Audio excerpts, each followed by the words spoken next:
हे कोरी कोरी नरियर चढ़े ए दाइयो लारी लारी चुनरी ओढ़े। बिग फ्रॉम वेरी बिगिनिंग अगर शुरू में आप कहें तो मैं एज एन एक्टर शुरू हुआ था और एक्टिंग करने के लिए मैं बम्बई भी गया और वहां से फिर मैं अपने चेहरे को देखा, वहां अंदाजा हुआ, यहाँ अंदाजा नहीं लगा, यहाँ लगा कि मैं हीरो हूँ। तोला मैं सुमिरो बारंबार समलाई मोरे माता, तोला मैं सुमिरो बारंबार। चोरी शब्द तो बिल्कुल नहीं उपयोग करना चाहिए जी। अब मैंने स्टेटमेंट पढ़े, चोरी तो गाना चोरी नहीं कहते, उसको कहते हैं नकल, कह सकते हैं, नकल के साथ साथ अकल।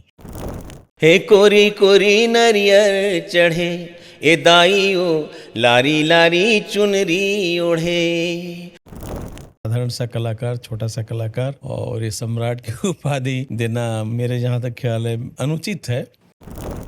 ए शिरडी वाले बाबा मेरी बिगड़ी बना दे, खिचड़ी खिला दे मुझे खिचड़ी खिला दे। सुनिए सुना रहा हूँ राजे गजल को मैं, बनती नहीं है गजलें आंसू पिए बगैर। एक पल भी कट रहा हो एक साल की तरह, और बरसों उम्र हो गए एक पल जिए बगैर।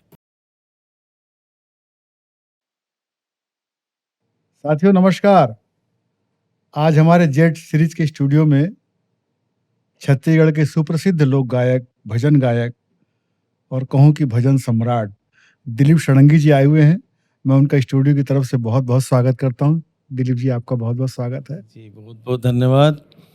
भजन सम्राट ने एक साधारण सा कलाकार, छोटा सा कलाकार, और ये सम्राट की उपाधि देना मेरे जहाँ तक ख्याल है अनुचित है। लोग इसलिए कहते हैं दिलीप भैया जी कि आपकी भजन यात्रा कोई 10-20 सालों की नहीं है। जी 50 सालों से आपने भजन में अपना जीवन लगाया जी और आपके भजन इतने कर्णप्रिय हैं। माता रानी के भजन गली गली में गूंजते हैं नवरात्र के समय, जी अन्य समय में भी। अब मैं आपको बताऊं, दर्शकों, प्यारे दर्शकों, आपको बताऊं, आमा पान की पतरी जसगीत छत्तीसगढ़ का माइलस्टोन गीत है। कोरी कोरी नरियर चढ़े दिलीप जी का गाया हुआ सुपर डुपर हिट भजन माता रानी के आपने गाए हैं। तो उनकी भजनों की यात्रा कैसे शुरू हुई और दिलीप षडंगी जी का नाम छत्तीसगढ़ में किस तरह से लोगों की जुबां पर आया, हम उनसे जानेंगे। तो दिलीप जी ये बताएं कि आप छत्तीसगढ़ के ही रहने वाले हैं। जी जैसा कि हमको पता लगा कि आप रायगढ़ में आपका जन्म स्थान रहा। जी कैसे प्रेरणा मिली? क्या घर में वातावरण था भजन का? हाँ, तो आपने पूछा कि कैसे प्रेरणा मिली, तो हमारे जो पूजनीय बड़े पिताश्री जी थे और उनके नाम से श्रद्धेय भवानी शंकर षडंगी जी, वो एक अच्छे कवि थे, उनके नाम से रायगढ़ में स्कूल भी है, भवानी शंकर षडंगी स्मृति स्कूल। और पिताजी पिक्चर देखने के बड़े शौकीन थे और उनको लगता था कि हमारे परिवार से कोई हीरो बने, कलाकार बने। माँ मेरी भक्तिन बाई थी, मोहल्ले में लोग भक्तिन बाई कहते थे, बहुत पूजा पाठ करती थी, पढ़ी लिखी ज़्यादा नहीं थी, दूसरी पास थी। और उनके साथ पूजा पाठ में जो गाती थी, और एक्चुअली अगर सही आप बोलें कि जो ट्यून जो लोग बोलते हैं कि षडंगी जी जब गाते हैं तो एक दर्द है, एक का आभास होता है। तो हमारे परिवार में बहुत सारे भाई थे, बहनें थीं और बहुत गुजरे, तो माँ बहुत पुराने ख्यालों की थी वो। और उस समय कोई मनाने वाला नहीं होता था आज के समय के जैसा। तो माँ बैठ के कभी कभी अचानक माँ के रोने की आवाज़ आती थी और वो गा गा के रोती थी। तो वो जो कलप, छोटा भाई गुजरा, बड़े भाई गुजरे, 3 बड़े भाई गुजरे, बहन गुजरी, और तो जो कलप के गाती थी वो, तो वो दिमाग में आता है। कभी कभी जब मैं जसगीत गाता हूँ तो अपनी माँ को याद करता हूँ और इसलिए वो दर्द आता है, ऐसा लगता है मुझे। और उसके बाद सौभाग्यवश धर्मपत्नी भी मिली वो ऐसी, तो भी भक्तिन बाई है और वो भी पूजा पाठ में इतना ध्यान देती हैं। तो बरबस ही मेरा जो लगाव भक्ति भावना की ओर ज़्यादा रहा और शायद उसका परिणाम आज आपके साथ बैठा हूँ।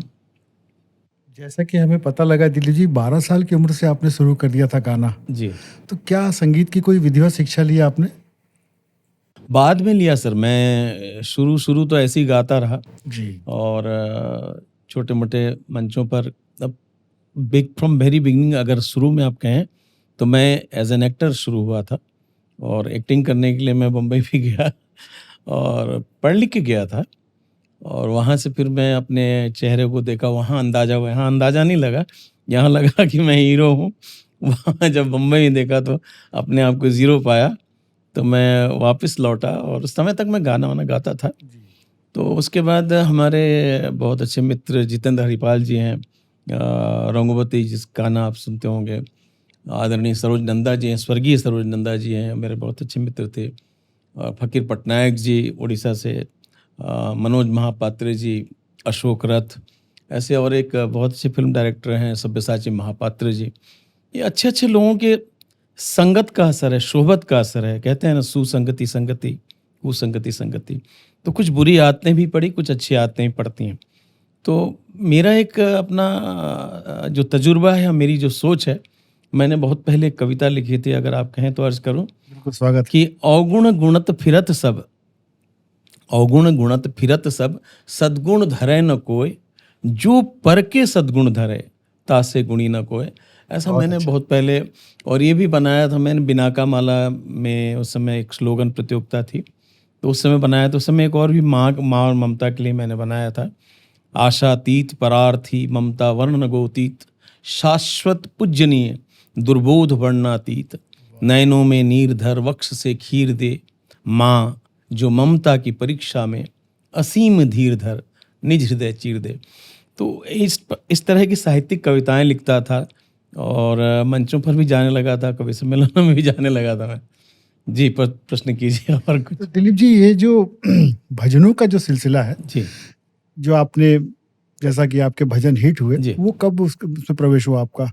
ये देखिए, मैं गाता तो शुरू में मुकेश जी के गाने गाता था मैं, और किशोर जी का गाता था, मिमिक्री करता था मैंने। मुझे रंगोवती वाले इसलिए बुलाते थे कि उस समय मैं टाटा, कलकत्ता, और ये आपके संबलपुर, कई स्थानों पर, झारसुगड़ा, इन स्थानों पर रंगोवती वालों के साथ आर्टिस्ट होके जाता था। और उस समय रंगोवती को हमारे जो पुराने फिल्म गायक लोग कैसे गाएंगे, ऐसा गा के बताता था। उस समय मेरी एक पॉपुलर रचना हुई थी, हिट हुई थी, शायद आप सुने, गुलछर्रे, जिसमें मैंने रेलवे के ऊपर व्यंग किया था। जी। और वो रेलवे वाला व्यंग मैंने ट्रेन पे सफ़र कर रहे हैं, अजीज नाजा जी सफ़र कर रहे हैं आपके, और आपके मिमिक्री आपने, हाँ, किशोर अच्छा। कुमार जी सफ़र कर रहे हैं, अमीन सयानी जी सफ़र कर रहे हैं, हेमंत कुमार सफ़र कर रहे हैं, मुकेश जी सफ़र कर रहे हैं, और इन सब का तजुर्बा बताता था। तो बहुत चलता था उस समय जी। गुलछर्रे तो का। स्टेज प्रोग्राम आप देते रहे, जी जी और फिर छत्तीसगढ़ी गीतों की तरफ, भजनों की जी तरफ आपका रुझान हुआ। जी। सबसे पहला भजन कौन सा था आपका? पहला भजन तो मैंने गाया था वैसे, रन भन करके, हमें सुनाना और चाहेंगे? तोला हमारे में सुमिरों तो बारंबार। निवेदन है, थोड़ा सा जी जी। दर्शकों को सुनाएं। तोला में सुमिरों बारंबार पहला भजन, रन भन सेकंड था।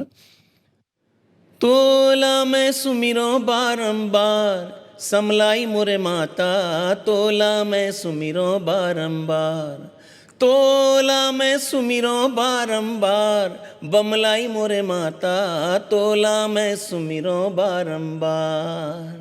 वाह तो ये यहाँ शुरू हुआ। फिर जी। उसके बाद, हे रन भन ओ, तोर खेले दुलरवा, रन भन ओ, तोर खेले दुलरवा, रन भन ओ।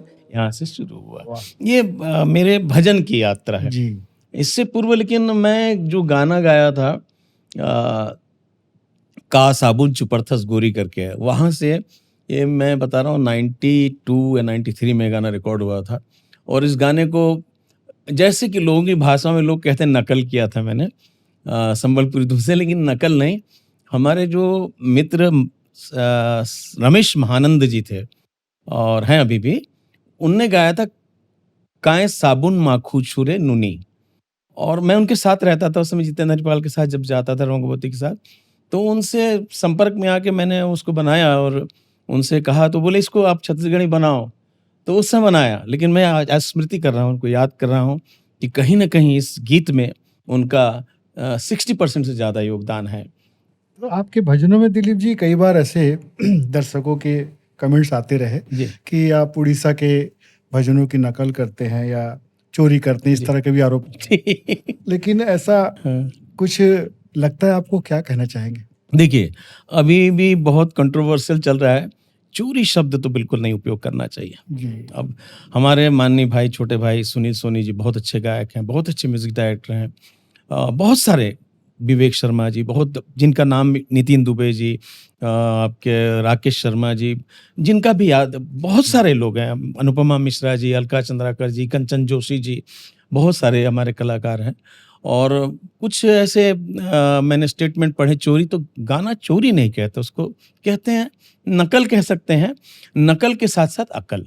देखिए, मैंने गाने गाए, जैसे आप कोरी कोरी नरियर चढ़े।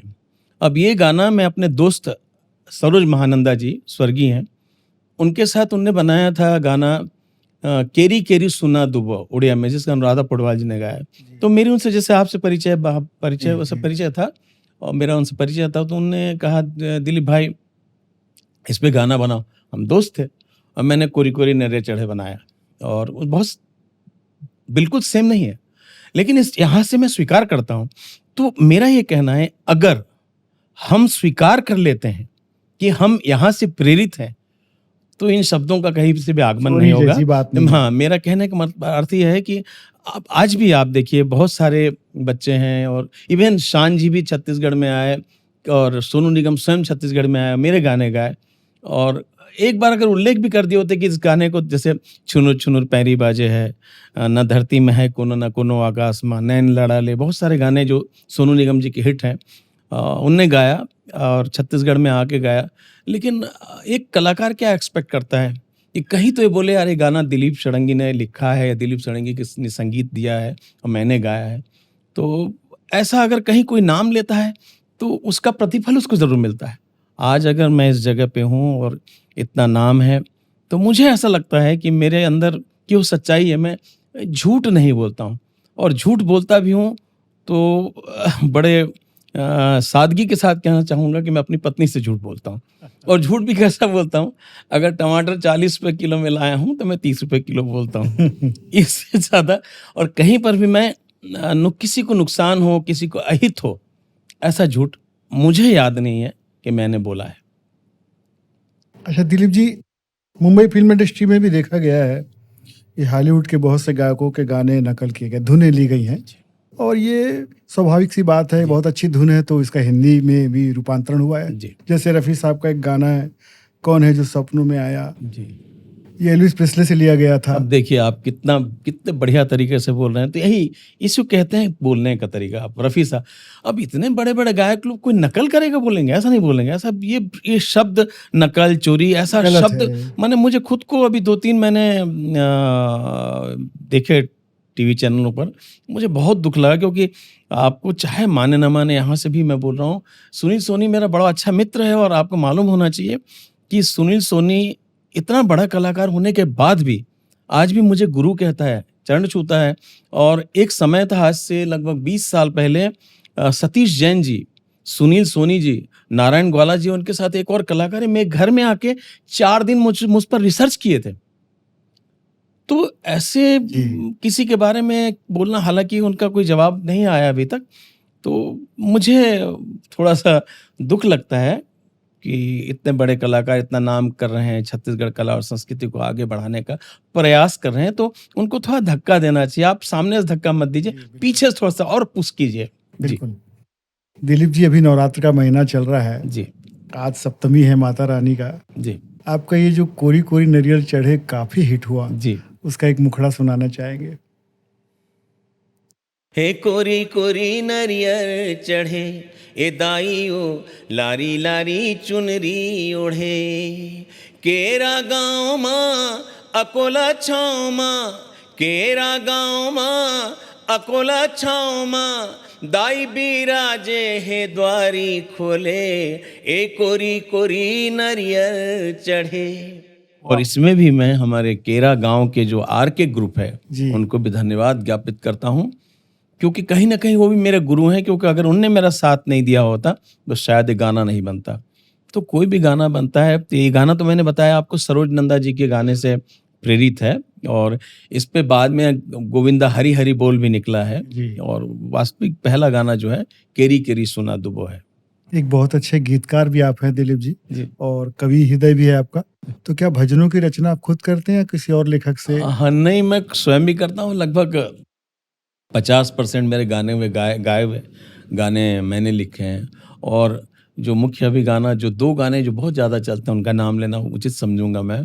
आमा पान की पत्री को हमारे छत्तीसगढ़ के चर्चित डायरेक्टर अमित प्रधान जी ने लिखा है। और घर घर दिया घर घर बाती को डूलामणि देवांगन जी ने लिखा है। तो ये भी कहीं न कहीं, भले हम उम्र से छोटे हैं, लेकिन हमारे लिए गुरुतुल्य हैं। जी। तो अगर आप किसी का भी गाना लेते हैं, कहीं पर भी अगर आप उल्लेख करते हैं, तो यकीन मानिए उसका तो नाम होता है, लेकिन आपको उससे ज़्यादा नाम मिलता है, क्योंकि आपने स्वीकारा है। जब आप स्वीकार करते हैं, तो लोगों की नज़रों में आप थोड़ा ऊपर आते हैं। और ये ऊपर आने की जो कला है, ये मेरी चतुराई है। मैं तो चतुर आदमी हूँ, और ये चतुराई शायद पढ़ाई से आया मुझ में। और मैं इस बात को ये जो गीत आपका आमा पान की पत्री है, चूंकि आप साहित्यकार भी हैं, जी तो इसमें जो मुखड़ा है आमा पान की पत्री और करेला पान के दोना, तो ये जो शब्द का जी जो तालमेल है थोड़ा गड़बड़ लगता है। लोगों की प्रतिक्रिया आती है ऐसी कि जी केला पान की पत्री, आमा पान की पत्री जी जी कैसे जी। होगा? तो क्या है इसके पीछे? देखिए, मेरा जहाँ तक ख़्याल है, उस समय अमित जी भी हमारे जो सेवा मंडलियों में जाया करते थे, और वहाँ थोड़ा-थोड़ा बैठ के करते थे, सुनते थे, और उन उस बीच उनने बनाया था। तो कई बार क्या होता है कि हम जो गाते हैं, गाना जो कि आमा पान के पत्री कभी नहीं होता जी। है ना? और केरा पान के दोना दोना। भी नहीं होता है, करेला पान के दोना नहीं होता, केरा पान के दोना होता है। लेकिन ये गाना आप अभी बोले माइलस्टोन है। इसमें एक चीज़ है, देख लीजिए आप, कि जब भी कोई गाना आप गाते हैं, उसमें अगर आपके भाव और श्रद्धा, जैसे कोई बच्चा तुतला के कहता है, माँ, मामा मोला ताय दे, तो आप फट समझ जाते हैं चाय माँग रहा है। बिल्कुल। मामा मोला पिपरमेंट दे बोलता है, आप पिपरमेंट समझ जाते हैं। जी। पानी दे बोल, पानी देते हैं।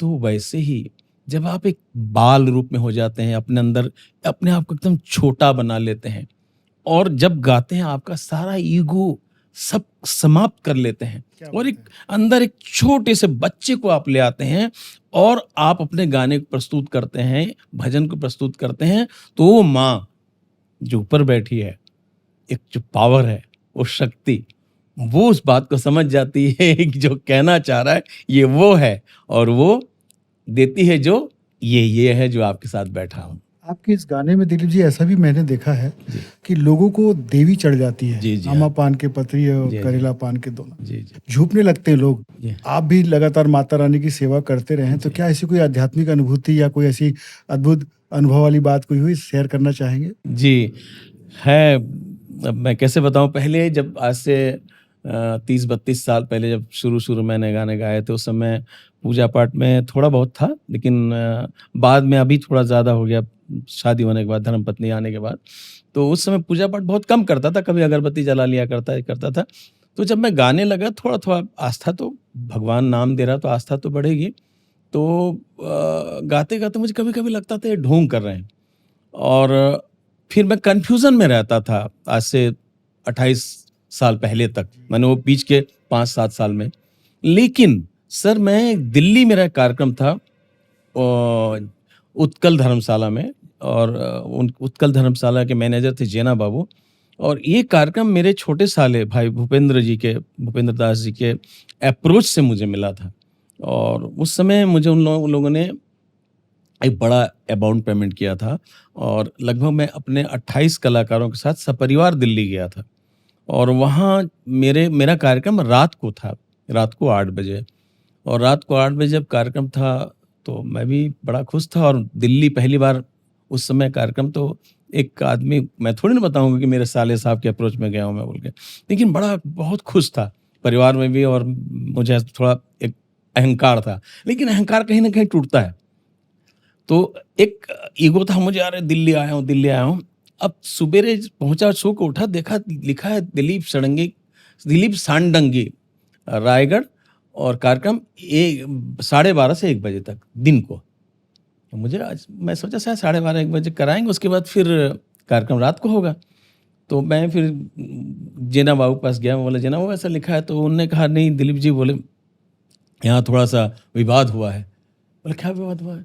बोले नहीं, आप छत्तीसगढ़ से किसी कलाकार को बुला लिया और दिल्ली में वो कलाकार चलेगा नहीं, फेल हो जाएगा, ऐसा हो जाएगा, लड़ाई होगा, झगड़ा होगा, झंझट होगा, ऐसी बातें करने जी, लगे। जी। तो मुझे बहुत पहली बार आँख मेरे छलछला गए।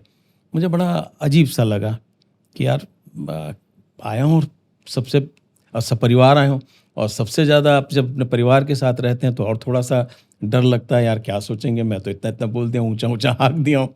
लेकिन अहंकार वहाँ पे टूटा देखिए। जी। लेकिन उसको आप जब स्वीकार, फिर मैंने अपने भगवान से प्रार्थना की, भगवान मेरे से कोई गलती हुई, कोई भूल हुआ तो माफ़ करना, मैं इनको कैसे मुँह दिखाऊँगा? एक ऐसा कुछ तो हो ईश्वर की दया से। तो जेना बाबू से मैंने कहा, जेना बाबू ये रात को नहीं हो सकता क्या? तो वो नहीं हो सकता, बोले आपका पेमेंट पहले दे दिए, पैसे ले लीजिए। बोले पैसे की कोई बात नहीं है, लेकिन ऐसा-ऐसा है। और अजीत परसैज जी चीफ जस्टिस आ रहे हैं चीफ गेस्ट होके, और वो आएँगे, उनके आने के ठीक बाद आप कार्यक्रम बंद कर दीजिएगा, जैसे आएँगे 1:30 बजे, बस आप 12:30 से 1 डेढ़ बजे तक बोले। अब मैं उस समय गाना गा रहा था आमा पान की पत्री, जब अजीत परसैज साहब चीफ जस्टिस साहब आ रहे थे। उनके साथ 3 महिलाएँ थीं और एक और सज्जन भी थे। एक महिला थी, वो नीले रंग की साड़ी पहनी थी, और जब वो आए, गाना गा रहा था मैं, गाना गाते-गाते और भी बहुत सारे गाने गाए। फिर घर घर दिया, घर घर बाती, ऐसे कुछ गाने गाया। और मैंने गाते-गाते मैंने कहा मैं कार्यक्रम बंद कर रहा हूँ, तो उधर से आई, नहीं कैरी ऑन। वाह! और वो कार्यक्रम सर आप विश्वास नहीं करेंगे, 3 बज गए, 4 बज गए, 5 बज गए, और लगभग 5 और 5:10 के पहले मैं गाना जसगीत ही गा रहा था, और वो जो नीले रंग की साड़ी वाली थी, वो झुकने लगी। ओह! वहाँ मुझे एक अजीब सी अनुभूति हुई, और गाते रहा मैं। लेकिन गाने से पहले उस शक्ति को इसलिए मानता हूँ, उस देवी माँ को मानता हूँ, या और सबसे ज़्यादा अपनी माँ को मैं पूजता हूँ। जब भी कहीं ऐसी जगह होता हूँ, अभी भी मैं अपनी माँ को याद कर रहा हूँ। तो मेरे दिल में बात आई थी, अगर मैं सच्चे दिल से आया हूँ, तो यही जेना बाबू मुझे बोलेंगे रात का कार्यक्रम थोड़ा बढ़ा दीजिए, और मैं बोलूँगा यहाँ से मेरा कार्यक्रम समाप्त होता है। और आप विश्वास नहीं करेंगे, लगभग 5:30 बजे जेना बाबू मेरे पास आए। दिलीप जी, बोले बहुत अच्छा कार्यक्रम है, 2 घंटा और खींच दीजिए। वाह! मैंने वहीं पे कहा, जावत हूँ मैं जावत, मेरा अंतिम गाना होता है, मैं यहीं से विदा ले रहा हूँ। और विदा लेने के बाद मैंने जेना बाबू से कहा, जेना बाबू, मेरा कहने का आशय ये है, मैंने माँ से कहा था कि आप मुझे बोलेंगे और मैं बंद करूँगा, और आप 1 घंटे के लिए आधा घंटे के लिए बोले थे, लगभग 4.5 घंटे, 5.5 घंटे हो गए। तो ये मेरे जीवन का सौभाग्य है। और वैसे धीरे-धीरे आस्था बढ़ते गई, और आज भी देखिए मैं कोई सुर में हूँ, ना ताल में हूँ। मैं स्वीकार करता हूँ यहाँ पे। ये अब जैसे सुनील सोनी पैर छूता है, मुझे शर्म होती है। हाँ, अरे बहुत बड़ा कलाकार है वो, बहुत अच्छे विवेक शर्मा जी मुझे आदर करते हैं, मुझे अजीब-सा लगता है, गुणी कलाकार हैं। सतीश जैन जी बोलते हैं कि दिलीप षडंगी जैसा गाना नहीं बन सकता। आज तक उनके फ़िल्मों में नहीं गाया, लेकिन वो बोलते हैं ऐसा। तो ऐसा मनोज वर्मा जी हमारे छत्तीसगढ़ कितने अच्छे प्रोड्यूसर डायरेक्टर हैं। ये सब बड़ी इज़्ज़त करते हैं, तो मुझे कभी-कभी ऐसा लगता है मैं सपना तो नहीं देख रहा हूँ, क्योंकि सचमुच ये लोग बड़े कलाकार हैं। मुझे तो अपने आप में दर्पण में कुछ दिखाई नहीं देता है। शेष ईश्वर की मर्ज़ी। दिलीप जी, आपका उड़ीसा से भी लगाव रहा जी। और उड़ीसा के बड़े कलाकारों से आपकी मित्रता भी रही। जी। तो क्या उड़िया में भी आपने गाए हैं क्या जी, गाने? जी, जी। मैंने उड़िया में तो कम गाए, 1-2 ही गाए और नहीं चले वो, लेकिन संबलपुरी में मैंने गाया है। और संबलपुरी जो पहला देवी भजन अनुराधा पौडवाल जी से सरोज नंदा जी ने गवाया था, जी। वो मैंने लिखा था। अच्छा। और सरोज नंदा जी बिठा के जो कोरी कोरी सोना दे नरियर चढ़े का जो कॉपी बोलते हैं लोग, तो मेरा बड़े अच्छे मित्र थे, तो उन्होंने मुझे बैठ के, दिलीप मेरे लिए आप संबलपुरी लिखो, तो मैंने उनके लिए लिखा था, और बाद में अनुराधा पौडवाल जी गाई थी उसको। क्या गाने के बोल थे? समकु रखलु तोर कुले मोते कोलू काय जेही एमा काय है लाजे কলু পরাভীন সমকু রখলু তোর কুলে মতে কলু কায় যেহীন এ জপ ভাই ভজ भाई समलेई समलेई। गला उतना अच्छा नहीं है, लेकिन ये गाने उनने मुझे बैठ के, अब जो लोग तो आप उड़िया में भी लिख लेते हैं भाषा को? नहीं, उड़िया लिपि नहीं आता है। मैं अच्छा। रोमन इंग्लिश में करके अच्छा, या हिंदी अच्छा। में करके उड़िया लिख लेता हूँ। और उड़िया अगर बोलेंगे तो थोड़ा बहुत बहुत मुश्किल से पढ़ भी लेता हूँ, जी, बहुत जी, मुश्किल से। जी। एक लाइन को 1 घंटे में पढ़ लूँगा, ऐसा है। और इसी पे मुझे याद आया, मैं कवि सम्मेलनों में जाता था, मुशायरों में जाता था, तो वहाँ से एक मुशायरा प्लस कवि सम्मेलन था राजगांगपुर में। मेरे बड़े अच्छे मित्र एक शायर थे, अबरार राजगांगपुरी जी, उनने बुलवाया था। और वहाँ मैं एक अपनी गज़ल पढ़ रहा था। सुनिए सुना रहा हूँ राज़े गज़ल को मैं, बनती नहीं हैं गज़लें आंसू पिए बगैर, एक पल भी कट रहा हो 1 साल की तरह, और बरसों उम्र हो गए 1 पल जिए बगैर। वाह। तो इसको जब लोगों, जैसा आपने वाह कहा, वहाँ लोगों ने भी वाह कहा, तो आदमी जब कवि को जब वाह कोई कहता है तो फिर और सुनाना चाहता है। तो मैंने दूसरा सुनाया वहाँ, जी। अश्कों के समंदर में गोता है जिंदगी, गोता। इतना कहा था मैंने कि एक बहुत बुजुर्ग शायर, शायद मुझे जहाँ तक ख्याल है घायल फरीदी साहब, उनने आवाज़ दी, जो सब नामाकूल पहले लिखना पढ़ना सीख, बोलना सीख। ऐसा छोटा मैं बच्चा था, 24 साल का था, जी, जी। तो मैं कुछ नहीं बोला, एकदम हतप्रभ रह गया, आँख छलछला गया। मैंने माइक से वापस आ गया और उन्हीं के पास, उनके पैर में पास मेरे के ऐसा बैठ गया मैं, और सुबह 4 बजे तक बैठा रहा, कुछ नहीं बोला, बस थोड़ा आँख छलछला रहे थे और थोड़ा इंसल्ट फील हो रहा था। तो 4 बजे जब मुशायरा ख़त्म हुआ तो मैंने उनसे पूछा, गुस्ताखी माफ़, मुझे खाली इतना बता दीजिए मुझसे त्रुटि क्या हुई थी, क्या गलती हुई थी? तो उन्होंने कहा, अश्कों के समंदर में होता है ज़िंदगी कि होती है ज़िंदगी? तो मैंने कहा, सर मैं होता होती नहीं कहा, मैंने गोता कहा है। हाँ। तो मेरे पकड़ लिया सर। बोले यार तुम बोले नहीं? मैं बोला आप इतने बड़े शायर हैं, कहीं ना कहीं आपने ही अच्छाई होगी, मुझसे कुछ गलती हुई होगी, मैं सोचा। बोले नहीं नहीं, आप एकदम सही हैं। फिर मेरे बालों को सहलाए, मुझे प्यार किया उनने और बोला बेटा तेरे जैसा आदमी पीछे नहीं जाएगा, मुझे ऐसा लगता है। बोला शायद वो नहीं है दुनिया में, और उनने कहा था ऐसा। फिर भी उसके बाद मैं आया और अपने रायगढ़ में गौहर साहब थे, उनके पास मैंने उर्दू अली पे पेटे जे हिल जे जाल जो, मैंने उर्दू के जितने हिम, मैंने कुछ याद है कुछ याद नहीं है। तो जैसे ज में 5 ज होते हैं, जीम, ज़ॉद, ज़ो, ज़ाल, जे, तो इस सब का प्रैक्टिस किया और मैंने उर्दू लिखना पढ़ना सीखा उनसे। आज भी अगर आप बोलेंगे तो वही 4 घंटे में 1 लाइन पढ़ लूँगा। तो जब आप मैंने कहा अवगुण गुणत फिरत सब, सद्गुण धरे न कोय जो पर, अगर मैं उस वक्त उनसे नाराज हो गया होता या रिफ्लेक्ट किया होता या नकारात्मक को सोचा होता तो शायद आज आपके बीच में नहीं बैठा होता।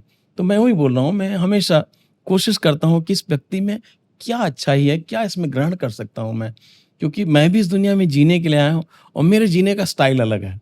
मैं अपना स्टाइल से जीना चाहता हूँ, इस दुनिया को जी के जाना चाहता हूँ, और आपको दुनिया ने, भगवान ने दिया है। आप ये मत सोचिए ये छोटा सा कमरा दिया, भगवान ने इतनी बड़ी दुनिया दी है हमको, ये सारी दुनिया मेरी है। तो मैं इस फिलॉसफी का आदमी हूँ कि सारी दुनिया मेरी है और मैं जी के जाऊँगा, अच्छे से जी के जाऊँगा। ये मेरा अपना। तो मुशायरे के कार्यक्रम में भी जाते हैं? अब तो नहीं, अब तो सब जस्ट की तो पहले कवि सम्मेलन में एक कविता थी मेरी, व्यंग थी, अभी बीच में फिर वायरल हुआ था वो। ये अभी जो केस हुए बहुत सारे डिप्टी कलेक्टर जो नहीं हुआ अपना, मैं डिटेल उसका अभी नहीं बता पा रहा हूँ आपको। तो धांधली के तो उस समय वो वायरल हो गया था अचानक कि चाय की दुकान, पान की दुकान, कपड़े की दुकान, इस तरह निकट भविष्य में हिंदुस्तान में लगेंगे सरकारी पदों के दुकान, जिसमें बिकेंगे पद कलेक्टर के, डिप्टी कलेक्टर के, तहसीलदार के, नायब तहसीलदार के, पुलिस हवलदार के। तब दिवाली के मौसम में दुकानदार भी चीखेंगे चिल्लाएंगे, अपने दुकान के आगे बड़ा वाला बोर्ड लगाएंगे, लूट सके तो लूट, दिवाली के उपलक्ष्य में रेंजर के पद में 20% छूट। क्या बात है। इन दुकानों में सैकड़ों काउंटर्स लगे होंगे, प्रत्येक काउंटर काउंटर पर बिकने वाले पदों के बोर्ड लगे होंगे, आखिरी काउंटर पर लिखा होगा खरीदिए सस्ता व टिकाऊ हिंदुस्तानी शिक्षक पद बिकाऊ। तो उस समय शिक्षक था मैं। तो ऐसी ये अभी हाल में फिर से वायरल हुआ था इसको Yes, मैंने, yeah. हाँ, अब आपके यहाँ पर मैं सफाई PSC देना घोटाला चाहता चल हूँ। रहा था, जी। हाँ, मैं ये लगभग 35 साल पहले की रचना, 35 से 40 साल के बीच की जी, पहले की रचना जी, है। Now I am running 65। तो मेरा अपना जो तो मुझे बहुत लोगों ने कहा ये क्या लिखे हो आप, तो मैं बोल नहीं मैं तो ये 30 साल 35 साल पहले मैंने लिखा है। अच्छा दिलीप जी, एक भजन जो आपका बहुत प्रचलित है, चंदवा बैगा वाला। जी। तो छत्तीसगढ़ में ये बैगा परंपरा के विषय में कुछ जानकारी आपको हो तो बताएं। देखिए फिर मैं बिल्कुल अज्ञानी आदमी हूँ। हाँ, लेकिन चंदवा बैगा जी के बारे में मैं बता सकता हूँ। जो मैंने, हमारे गीतकार हैं इसके भाई आदरणीय कुश शर्मा जी जी। जांजगीर से, और उनके सहभागी हैं साथ में मनोज झांझड़िया जी, विष्णु महाराज जी। तो इसके जो मूल लेखक हैं, गीतकार हैं, कुश शर्मा जी हैं। तो जांजगीर में एक, आप थोड़ा सा आगे जाएंगे, इनका मंदिर है बाबा चंदवा बैगा जी का। अच्छा। और कहते हैं वहाँ से आगे पहले महामारी हैजा बीमारियां जो होती थी वहीं पे रोक दिया करते थे, ऐसा वहाँ की दंत कथाएं हैं। तो उससे प्रेरित होके उनने बनाया ये गाना, और मैंने ये शायद लगभग 34-30 साल पहले का गाना है। और आजकल जो रैप सॉन्ग बोलते हैं उस समय मैंने इसको गाया था। जी। उसमें आजकल जो बोल बात करके गाते हैं, तो मैंने उसमें कहा था ना कि जय काली कलकत्ता वाली तोर बचन नहीं जाए, दाई जल्दी या झटकुना। तो वो लाइनें उस समय मैंने किया था, प्रयोग किया था। जी। जी। दिलीप जी, आपने भजनों के अलावा अन्य गीत भी गाए हैं, जी। बहुत से फिल्मों में भी गाने गाए हैं। जी। तो उन गानों में एक खास संदेश होता है, जी। ये क्या है, इसके पीछे की कहानी या बताना चाहेंगे कि क्या क्या संदेश, जैसे पर्यावरण पे और नशाबंदी पे? अब देखिए, जब भी अपन गाते हैं तो आपकी संगत का असर होता है, सोहबत का असर होता है। जैसे मैंने आपको बताया, शुरू में बताया कि मैं ऐसे बड़े लोगों के साथ में रहने का सौभाग्य मिला है मुझे, कि उनके साथ रह के मुझे कुछ जो हासिल हुआ है वो आप शायद आज जी। देख रहे हैं, वो उनकी ही कृपा है। तो मेरे बड़े पिता श्री भवानी शंकर षडंगी जी के साथ में मुझे बेटे के समान, मेरे बड़े पिताजी थे लेकिन उनके पास रहता था मैं। और मेरे बड़े भ्राता श्री भाई बसंत षडंगी, वो बहुत अच्छा गाते थे, उस समय बहुत मिमिक्री करते थे, तो उनसे प्रेरित होता था। ये प्रेरणा स्रोत है मेरे। तो उन बातों को शायद वो प्रभाव है आज कि जब मैं गाना, जैसे आपने कहा प्रेरणा स्रोत गाना, तो मेरे सबसे ज़्यादा जो चर्चित गाना है, जो लोगों जिसके लिए मुझे खासकर मेरी बहनों का आशीर्वाद बहुत ज़्यादा मिलता है छत्तीसगढ़ में, छत्तीसगढ़ी जसगीत में, वो है पहली घर के दाई। और उसे मैंने घर घर दिया घर घर बाती धुन से, दूलामणि जी के गाने से बनाया था मैंने। और वो गाने का लाइन घर घर दिया, और दोनों मैं आपको छोटा छोटा सुना रहा हूँ। बिल्कुल। फिर आपने कहा पर्यावरण पर संदेश, वो भी है, बलि प्रथा पे संदेश के गाने हैं मेरे। फिर आज के फैशन के ऊपर गाना है, तो मैं आपको पहले ये सुना रहा हूँ। घर घर दिया। हो घर घर दिया माता, घर घर बातियो, घर घर काला समढ़ाए हो माँ, हो मैया घर घर काला समढ़ाए हो माँ। और इसी पे मैंने लिखा उसको, हे आगू जय हो घर के दाई, पाछू मंदिर में जाई, नहीं तो पूजा पाठ ये ढकोसला, सरंगी जंतर मंतर जम्मो तोरे चोचला। ए घर के दाई भूखन हो ही बिरथाए चढ़ावा तोर, ए घर के दाई भूखन हो ही बिरथा चढ़ावा तोर, कतको तय चढ़ा ले 56 भोगला, सरंगी जंतर मंतर जम्मो तोरे चोचला। और आज ही गया था मैं कौशल्या जी के दरबार में, तो इसी पे 2 लाइनें मैंने वहाँ भी लिखा, और वहाँ लोगों ने कहा मंदिर में, तो गुनगुनाया। और वो ये है, हे 21 बहिनी मिलजुल मंगल गाए हो, कौशल्या माता के मन हर्षाए रामा हो, कौशल्या माता के मन हर्षाए रामा हो। हे चारों मूड़ा जगमग जगमग जगमगाए हो, कौशल्या माता के मन हर्षाए रामा हो, कौशल्या माता के मन हर्षाए रामा हो। वो जय जय श्री रामा, वो जय जय श्री रामा हो। बहुत सुंदर। ये रचना भी आपने की थी? जी जी जी, ये जय जय श्री रामा मैंने रामनवमी धुन के नाम से मेरे यूट्यूब चैनल पे है, और आपके माध्यम से मैं अपने यूट्यूब चैनल के लगभग 1,60,000 जो सब्सक्राइबर हैं उनको चरण वंदन करता हूँ, उनका आशीर्वाद है। और इंस्टाग्राम में लगभग 13 लाख लोग मुझे फॉलो करते हैं। मुझे अपने चरण में रखने योग्य उन्होंने समझा, इसके लिए मैं उनके माता पिता उनको चरण वंदन करता हूँ। आगे अभी और कौन सा गाना आपका आ रहा है दिलीप जी? अभी मैंने सारे गामा के लिए गाया है, जसगीत गाया है। हे जगमग जगमग बरे दिया ना, हे शीतला मैया तोरे अंगना, हे जगमग जगमग बरे दिया ना, हे शीतला मैया तोरे अंगना। हे सातों बहिनियां झुपथे संगमा, गाँव गाँव रंगाए हे भक्ति के रंगमा। जगमग जगमग बरे दिया ना, हे शीतला मैया तोरे अंगना, हे जगमग जगमग बरे दिया ना, हे शीतला मैया तोरे अंगना। और ये गाना भी मेरे आज से 30-35 साल के पुराने दोस्त हैं खगेश पटेल जी, मैंने उनके गाने से प्रेरित होकर गाने को लिखा है, और मैंने इसका उल्लेख भी अपने यूट्यूब चैनल में किया है। तो गाना कहीं ना कहीं किसी न किसी रूप में टच होता है, और वो ऐसा है कि आप उसको किस तरीके से गा रहे हैं।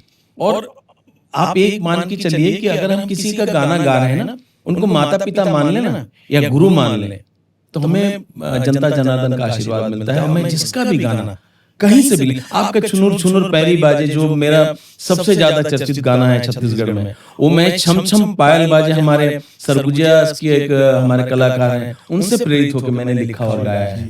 और मुझे स्वीकार करने में कोई आपत्ति नहीं है, मुझे बड़ा अच्छा लगता है कि भाई कहीं कहीं सुन रहे हैं तो उनका भी तो आशीर्वाद मुझे मिलेगा ना।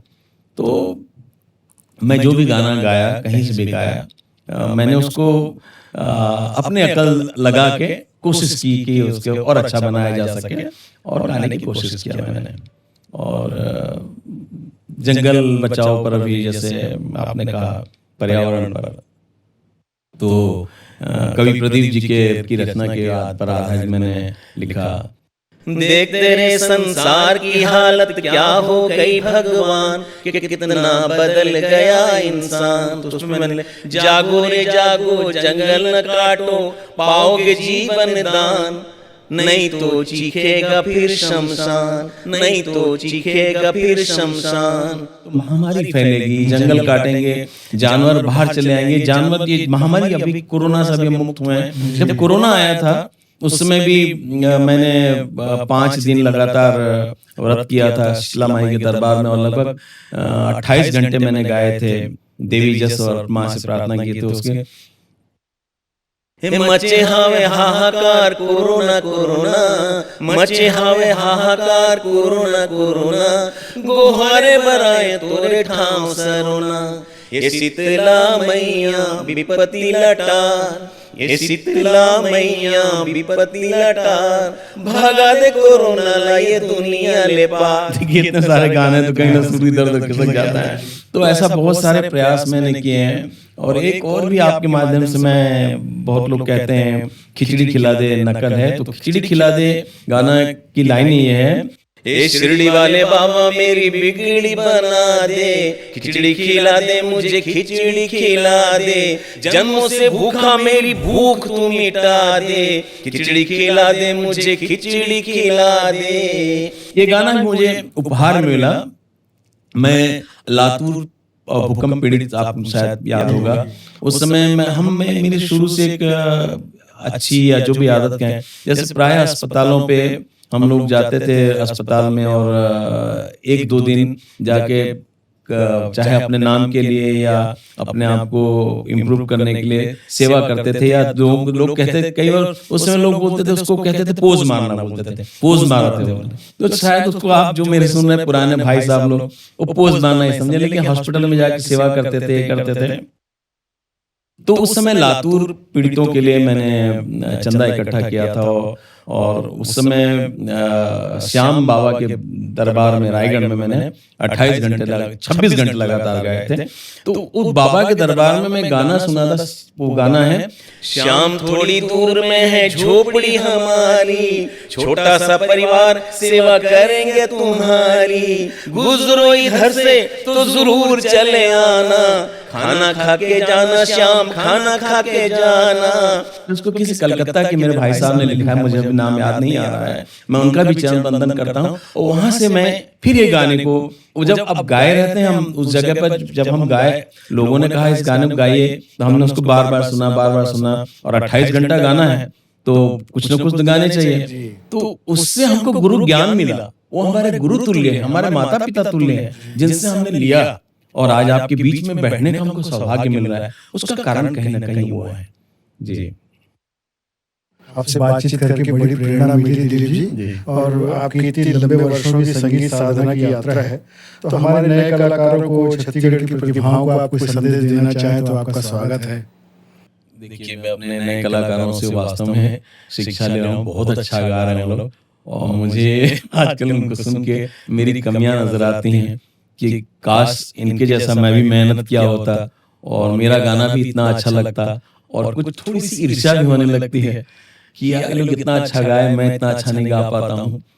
लेकिन हाँ, एक चीज जरूर कहूँगा कि नाम कमाना आसान हो सकता है, नाम बचाना बहुत मुश्किल होता है। धैर्य, पेशेंस, सहन शक्ति, शालीनता, सादगी, सरलता, विनम्रता, ये जो शब्द बनाए गए हैं ये शायद कलाकारों के लिए बनाए गए हैं और बहुत सहना पड़ता है। छाती पे पत्थर रख के आप सहेंगे तभी आप मजबूत बनेंगे, ये मेरा अपना तजुर्बा है।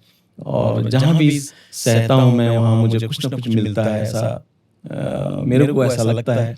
और मैं क्या संदेश दूं इन बच्चों को, ये तो बहुत अच्छा गा रहे हैं, छत्तीसगढ़ के हमारे कलाकार लोग नाम कर रहे हैं, और जिनका नाम मैं लिया आपके सामने उनको भी, और जिनका नाम मैं भूल गया हूँ या नहीं ले पाया हूँ, बहुत से नाम हमारे साथ चलते हैं। दिनेश सिंह जी हैं, भरत सिंह ठाकुर जी हैं, दुर्गेश साहू जी हैं, ममता पटेल जी हैं, और जयेश पांचाल जी हैं, मनोज तिवारी जी हैं, ऐसे बहुत सारे कलाकार हैं, संतोष साहू जी हैं, बहुत सारे कलाकार हैं। इनका सहयोग ही मुझे इस जगह पे ला खड़ा किया है। हमारे बहुत पुराना ढोलक वाला बूटू भाई है, बाबा नाम के हमारे बाबा श्रीवास जी हैं, और हमारे कौशल जी हैं, मनोज देवांगन जी, फुलेश्वर देवांगन जी हैं, किसका नाम लो, ये सब मेरे लिए देवतुल्य हैं। और इन्हीं लोगों के आशीर्वाद की वजह से शायद मैं आज इस जगह पहुंचा हूं। इस बात को मैं खुले तौर पर स्वीकार करता हूं। साथियों, ये थे दिलीप षडंगी जी, भजन सम्राट। मैं तो सम्राट ही कहूंगा क्योंकि 50 वर्षों की इनकी यात्रा थी। आशा करता हूँ कि आप सबको दिलीप जी की बातें पसंद आएंगी। अपनी राय से अवगत कराइएगा। आप सबका बहुत बहुत धन्यवाद, और दिलीप जी आपको भी बहुत बहुत धन्यवाद। आपने इस योग्य समझा, धन्यवाद।